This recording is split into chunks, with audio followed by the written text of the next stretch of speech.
السلام علیکم ورحمۃ اللہ وبرکاتہ نحمده ونصلی علی رسوله الکریم اما بعد فاعوذ باللہ من الشیطان الرجیم بسم اللہ الرحمن الرحیم صراط الذین انعمت علیہم صدق اللہ العظیم۔ آج کے اس کلپ نمبر 9 میں ہم نے وہی آیت مبارکہ کا حصہ تلاوت کیا ہے جو کلپ نمبر 8 میں کیا تھا، اور اس کے آخر میں ایک سوال اور اس کا جواب ذکر کیا گیا تھا کہ کیا قرآن کریم یا حدیث پاک کی جو تعلیمات ہیں وہ لوگوں تک پہنچانے کے اہل صرف باقاعدہ اساتذہ سے عالم کا نصاب پڑھے ہوئے لوگ ہی اہل ہیں، یا ہر بندہ ہی اس اہل ہے کہ وہ قرآن کریم کو خود سمجھے؟ تو اس کا جواب دیا گیا تھا کہ یہ حق حاصل صرف عالم دین کو ہے جو باقاعدہ نصاب کا حامل ہوتا ہے اور نصاب مکمل طور پر اساتذہ سے اس کی تعلیم حاصل کی ہوتی ہے، اور اس کی مثالیں بھی ہم نے دنیا کے کئی معاملات سے دی تھی۔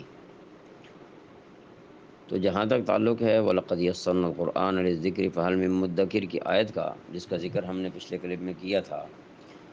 تو اس میں تو اللہ تعالیٰ نے یہ بات ارشاد فرمائی ہے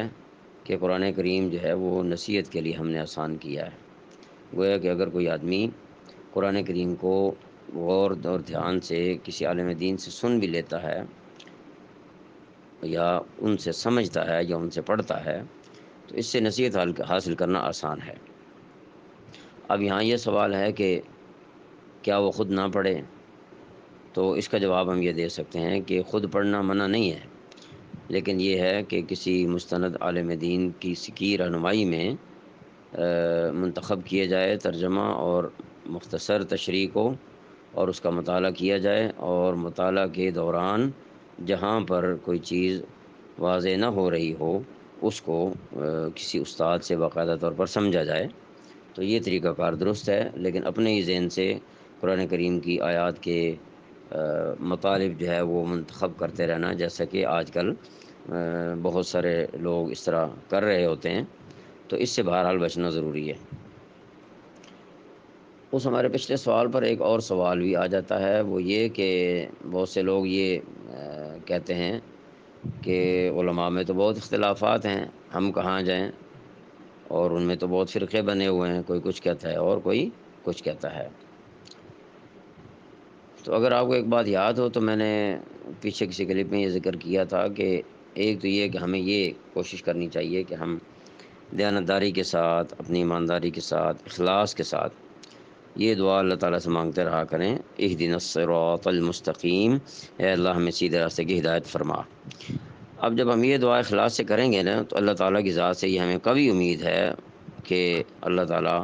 ایسے اسباب پیدا فرما دیں گے، ایسے لوگوں تک ہماری رسائی کروا دیں گے جن لوگوں کے ذریعے سے ہمیں قرآن و سنت کی معتدل انداز میں پیش کی گئی جو تعلیمات ہیں ان تک پہنچنے میں ہمیں آسانی ہوگی، اور وہی صراط مستقیم کی طرف ہمیں لے کر جائیں گی۔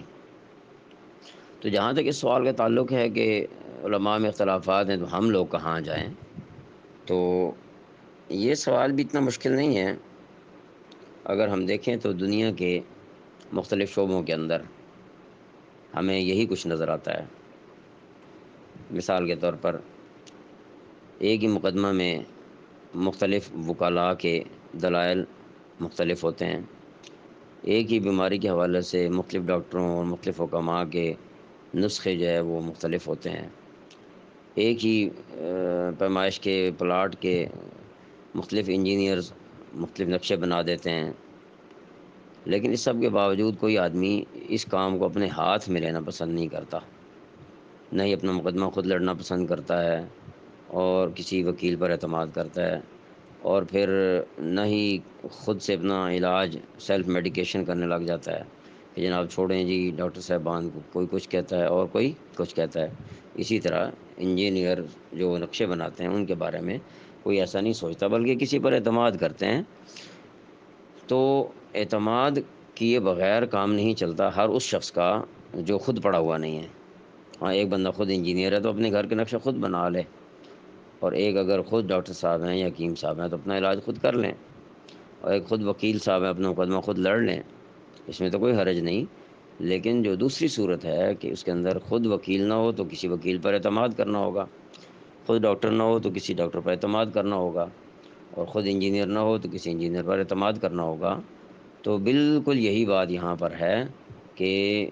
اگر خود بندہ عالم نہیں ہے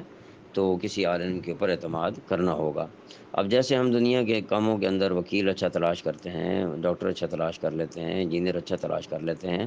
تو تھوڑی زحمت کر کے ہم اچھا عالم بھی تلاش کر لیں، علماء کی صحبت میں جا کے بیٹھیں، ان کی نجی محفلوں میں بیٹھیں،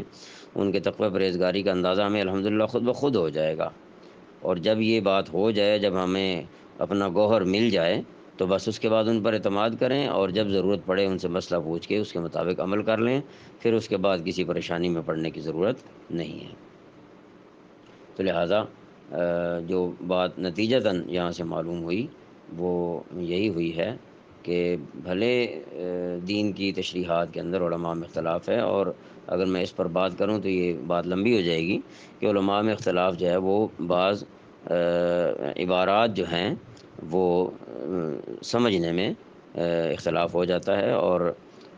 سب کے پاس کوئی نہ کوئی اس کی بنیاد اور دلیل ہوتی ہے۔ اس کی ایک میں سادہ سی مثال آپ لوگوں کے سامنے پیش کر دیتا ہوں کہ اگر ایک جملہ کاغذ پہ لکھا ہوا ہو، جس کے شروع میں اٹھو لکھا ہوا ہے اور آخر میں بیٹھو لکھا ہوا ہے، اور درمیان میں مت کا لفظ لکھا ہوا ہے۔ اب دو بڑے سمجھدار، دو پڑھے لکھے بندے جب اس عبارت کو پڑھنے لگیں گے تو ممکن ہے کہ ایک آدمی آ کر یوں پڑھے، اٹھو مت بیٹھو۔ اب اس کا مطلب کیا ہو گیا کہ وہ اٹھنے کا حکم دے رہا ہے اور بیٹھنے سے منع کر رہا ہے۔ اب دوسرا آدمی آیا، یہی عبارت اس کے سامنے تھی، اس نے اس کو پڑھا، اٹھو مت بیٹھو۔ اب وہ اٹھنے سے منع کر رہا ہے اور بیٹھنے کا کہہ رہا ہے۔ تو اس لیے قرآن و سنت کے اندر عربی گرامر اتنی فصیح و بلیغ ہے، اتنا بڑا لٹریچر ہے اس کا، کہ ایک ہی لفظ ہے وہ لغت کے لحاظ سے کئی معنی دے رہا ہوتا ہے۔ تو ان معنی میں سے کون سا معنی اس جگہ پر درست ہے اور کون سا درست نہیں ہے، تو اس بنیاد پر بعض اوقات جو ہے وہ معنی کرنے میں اختلاف ہو جاتا ہے۔ تو اگر ہمارے پاس کوئی دلیل نہ ہو تو ہم کسی بھی عالم دین کے بارے میں جو باقاعدہ عالم دین ہے اور اس نے قرآن کریم کی تعلیمات حاصل کی ہوئی ہیں اساتذہ سے، باقاعدہ نصاب پڑھا ہوا ہے،